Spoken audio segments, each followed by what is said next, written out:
तो आज हम लोग पढ़ने वाले हैं कक्षा 10वीं के विज्ञान पाठ 1, जिसका नाम है प्रकाश का परावर्तन। यह भौतिक विषय के अंतर्गत आता है। तो सबसे पहले हम लोग जानेंगे कि प्रकाश क्या होता है। प्रकाश के बारे में सबसे पहले जानेंगे, क्योंकि यही हमारा पाठ है।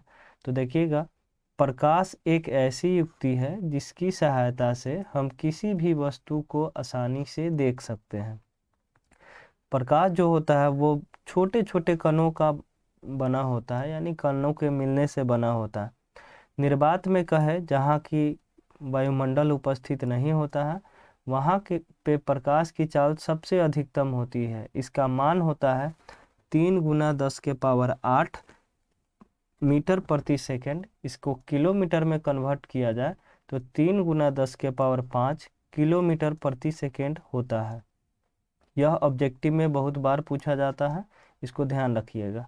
प्रकाश हमेशा सीधी या सरल रेखा में गमन करता है। यहाँ देख रहे हैं कि कोई भी अगर लाइट हम लोग बारते हैं या जलाते हैं तो वह हमेशा सीधी रेखा में चलती है।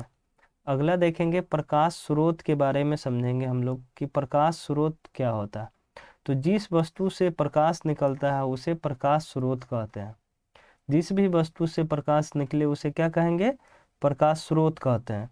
प्रकाश स्रोत 2 प्रकार के होते हैं। एक होते हैं प्राकृतिक, जो प्राकृतिक में स्वतः पाए जाते हैं। एक होते हैं मानव निर्मित, जिसे मानव बनाते हैं, यानी इंसान बनाते हैं।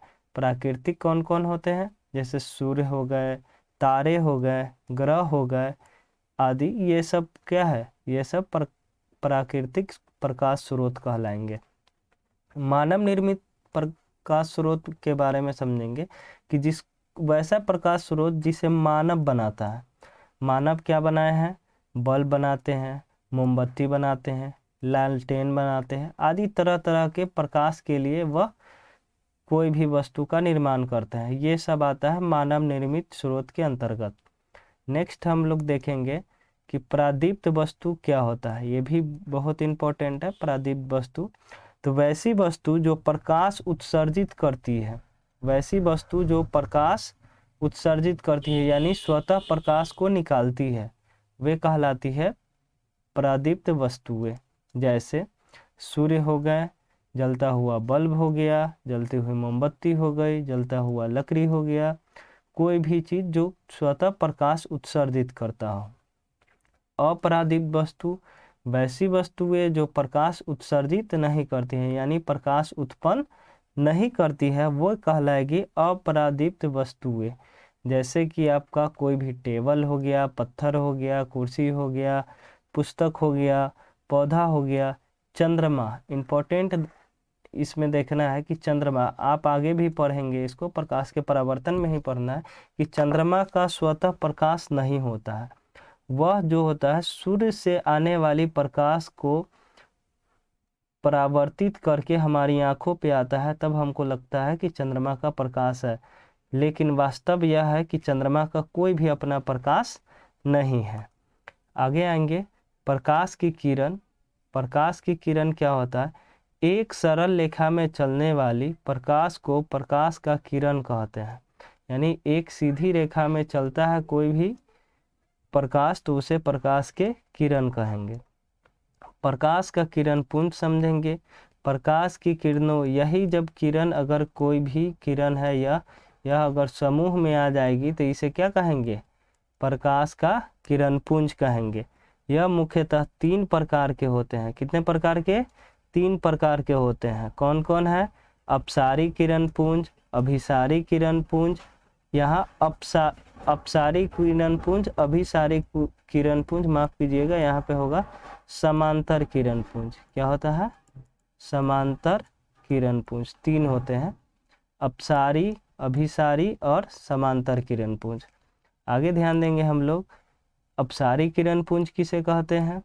वैसे किरण पुंज जिसमें प्रकाश की किरणें एक बिंदु स्रोत से निकलकर फैलती चली जाती है, उसे अपसारी किरण पुंज कहते हैं। जैसे देखिए, यहाँ टॉर्च जल रहा है, यहाँ से एक बिंदु है, यहाँ से यह फैलता हुआ चला जा रहा है, इसको जहाँ जाना है वहाँ फैलता हुआ चला जा रहा है, यह कहलाएगा अपसारी किरण पुंज। इसमें किरणों के बीच की दूरी जो होती है, देखिए यहाँ पे बढ़ता चला जा रहा है, बढ़ रहा है, इसमें बीच की दूरी बढ़ती जाती है। पूछा जाएगा कि अपसारी किरण पुंज में किरणों की बीच की दूरी क्या होती है, बढ़ती चली जाती है।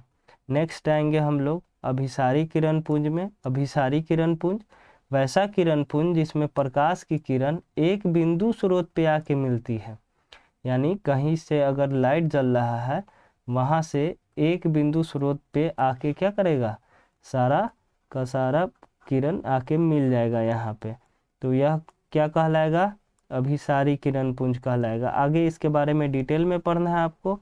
आगे नेक्स्ट आते हैं समांतर किरण पुंज। समांतर किरण पुंज किसे कहेंगे, वैसा किरण पुंज जिसमें प्रकाश की किरणें एक बिंदु स्रोत से निकलकर सीधी चली जाती है, उसे क्या कहेंगे, समांतर किरण पुंज। यानी कोई भी एक बिंदु स्रोत होगा वहाँ से यह निकलकर फैलता चला जाएगा, यानी कि सीधी रेखा में जाएगा, फैलता जाएगा लेकिन सीधी रेखा में जाएगा। इसमें किरणों की बीच की दूरी जो होती है वह समान रहती है, यानी न घटती है न ही बढ़ती है, ध्यान रखना है, इम्पोर्टेंट है ये। और एक और इसमें इम्पोर्टेंट है कि सूर्य से आता हुआ प्रकाश, सूर्य से आता हुआ प्रकाश समांतर किरण पुंज कहलाता है। क्या कहलाता है, समांतर किरण पुंज कहलाता है। तो नेक्स्ट क्लास में हम लोग इसके आगे के डिटेल में पढ़ेंगे, तो मेरे चैनल को सब्सक्राइब करें, लाइक करें। Thanks for watching.